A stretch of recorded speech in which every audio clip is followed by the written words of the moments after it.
Hello everyone, welcome to paramedical विज्ञान। आज हम जानेंगे कुछ बेसिक मेडिकल नॉलेज के बारे में, जैसे कि हमारा टेम्परेचर हो गया, ब्लड प्रेशर हो गया, आपका हार्ट रेट या फिर पल्स रेट हो गया, आपका रेस्पिरेशन रेट हो गया, ऑक्सीजन सैचुरेशन हो गया, आपका शुगर हो गया। ये सारी आपकी बहुत ज़्यादा बेसिक नॉलेज हैं जो कि हर एक मेडिकल स्टूडेंट को पता होनी बहुत ज़्यादा ज़रूरी है।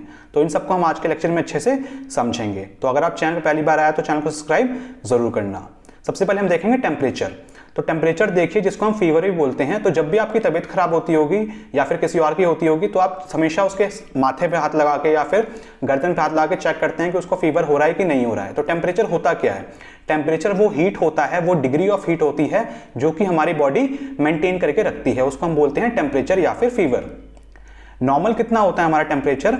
हमारा नॉर्मल बॉडी टेम्परेचर होता है 97.5 से 99.5 डिग्री फ़ारेनहाइट। और अगर इसको हम फीवर बोलें यानी कि लो ग्रेड फीवर कितना होगा हमारा? 99.6 से 100.3 degree Fahrenheit. High grade fever हमारा कब होता है? Above 100.3 degree Fahrenheit. तो ये हो गया हमारा टेम्परेचर के बारे में। अब हम देखते हैं हमारा ब्लड प्रेशर। ब्लड प्रेशर जिसको हम रक्तचाप भी बोलते हैं। ब्लड प्रेशर होता क्या है? ब्लड प्रेशर वो प्रेशर होता है, blood pressure it refers to the force of blood pushing against the wall of the arteries as the heart pumps blood throughout the body. तो जब भी हमारा हार्ट पंप करता है तो क्या होता है कि हमारी जो वॉल होती है हमारी आर्टरीज की, आर्टरी एक टाइप की हमारी ब्लड वेसल होती है। तो ब्लड वेसल की जो दीवारें होती हैं ना, जो वॉल होती है, उस पे हमारा कुछ प्रेशर लगता है। तो उसी प्रेशर को हम नापते हैं और कहते हैं उसको ब्लड प्रेशर। तो ब्लड प्रेशर की नॉर्मल वैल्यूज क्या होती हैं उनको हम देख लेते हैं। अडल्ट में या फिर यंग एज में आपकी ब्लड प्रेशर की वैल्यू होती है 120/80 mmHg। 120 मतलब आपका ऊपर वाला लोग बोलते हैं सिस्टोलिक को, और नीचे वाला हम बोलते हैं डायस्टोलिक को। 80 जो है आपका डायस्टोलिक होगा और 120 क्या होगा? हमारा सिस्टोलिक होगा। ठीक है, तो दो आपके होती हैं इसमें, सिस्टोलिक और डायस्टोलिक। न्यूबॉर्न बेबी में कितना होता है आपका नॉर्मली? ये 90 से 55 mmHg। ओल्ड एज में कितना होगा? 50/90 mmHg। लो, अगर आपका ये ब्लड प्रेशर है उसको लो कब बोलेंगे हम कि आपका बीपी कम हो गया है? उसको हम बोलते हैं जब आपका 90/60 mmHg आता है अडल्ट में। हाई कब होगा? जब आपका 140/90 होगा।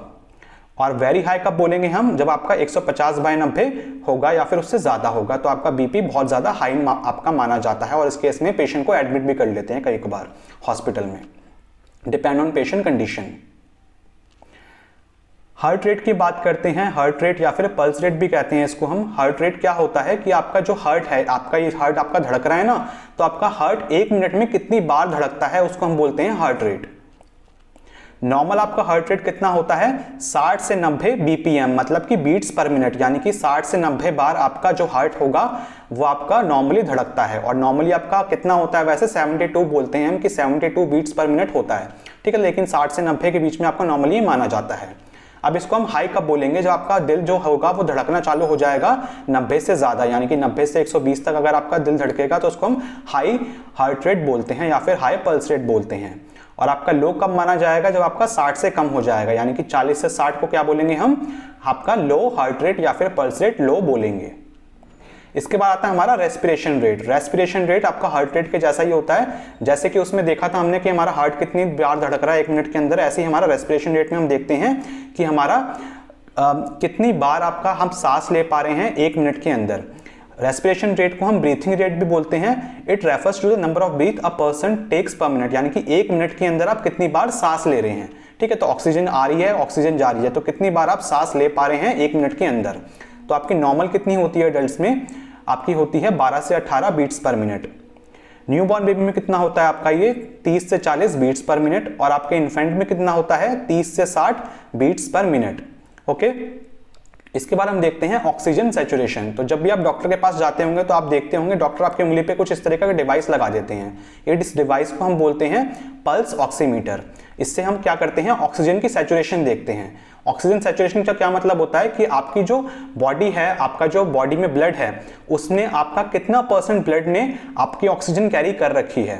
ठीक है, तो how much oxygen your blood is carrying compare to the maximum can carry. तो आपका अगर 100% ब्लड है, जैसे आपका ब्लड 100 है, तो आपकी बॉडी में कितने ब्लड ने आपकी ऑक्सीजन कैरी कर रखी है। इसकी नॉर्मल वैल्यू कितनी होती है? आपका 95 से 100% जो आपका ब्लड होगा उसने ऑक्सीजन कैरी करी होनी चाहिए नॉर्मली। अगर इसको लो बोलेंगे तो कब बोलेंगे हम, अगर ये 90 से 93 आता है तो, और वेरी लो कब बोलेंगे हम, जब हमारा 80 से 89% आता है। ठीक है, तो इसको परसेंटेज में हम नापते हैं। इसके बाद आता है हमारा ब्लड शुगर। ब्लड शुगर देखिए, जब आप डॉक्टर के पास जाते हैं या फिर आपके घर पे भी बहुत सारे डायबिटिक पेशेंट जो होते हैं वो डिवाइस रखते हैं शुगर नापने के लिए। तो शुगर क्या होता है, the concentration of glucose present in your blood stream. तो आपका जो ग्लूकोज है, ग्लूकोज एक टाइप का शुगर ही होता है, तो शुगर की हम मात्रा नापते हैं, कंसंट्रेशन नापते हैं कि आपके ब्लड में शुगर की मात्रा कितनी है, उसको हम शुगर का जांच बोलते हैं। फास्टिंग मतलब कि खाली पेट में हम शुगर अगर नापेंगे तो उसकी नॉर्मल वैल्यू कितनी होगी, 70 से 100 mg/dl। और पीपी यानी कि पोस्ट प्रेंडियल में अगर हम नापेंगे, यानी कि खाना खाने के 2 घंटे के बाद देखेंगे अगर हम, तो आपकी नॉर्मल वैल्यू कितनी आएगी उसकी, 100 से 140 mg/dl। और रैंडमली अगर हम कभी भी उसको देखें, कभी भी नाप लें, चाहे आप खाना खाए हो कि नहीं खाए हो, कभी अगर उसको हम नापेंगे तो आपकी नॉर्मल वैल्यू कितनी होती है इसकी, 70 से 140 mg/dl। ओके, तो ये आपका होता है ब्लड शुगर।